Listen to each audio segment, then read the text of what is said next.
તો ઉત્તરાયણના તહેવારમાં ફ્લાવર શોમાં મુલાકાતીઓ ખૂબ જ વધ્યા, જેમાં 14 અને 15 જાન્યુઆરીએ મોટી સંખ્યામાં લોકો ફ્લાવર શોમાં જોડાયા હતા। તો 14 તારીખે 78,000થી વધુ લોકોએ મુલાકાત લીધી અને ફ્લાવર શોની જે આવક છે 14 જાન્યુઆરીની 90 લાખ રૂપિયાથી વધુ થઈ। તો 15 જાન્યુઆરીએ 73,000થી વધુ લોકો આવ્યા, જેની આવક પણ 70 લાખથી વધુ થઈ। અત્યાર સુધીમાં કુલ 6 લાખ લોકોએ ફ્લાવર શોની મુલાકાત લઈ લીધી છે અને કોર્પોરેશનની આવક 6 કરોડને પાર પહોંચી ગઈ છે।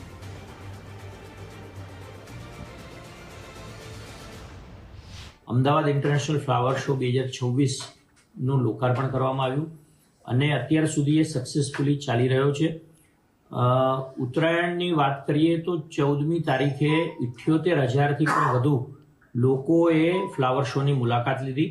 ટિકિટની ઇન્કમ 14મી તારીખે 90 લાખથી પણ વધુ એ ટિકિટની ઇન્કમ થઈ છે। આ ઉપરાંત વાસી ઉત્તરાયણ બીજો દિવસ જે છે એ દિવસે પણ 73,000 જેટલા લોકોએ મુલાકાત લીધી અને 70 લાખ જેટલી આવક વાસી ઉત્તરાયણના દિવસે થઈ છે।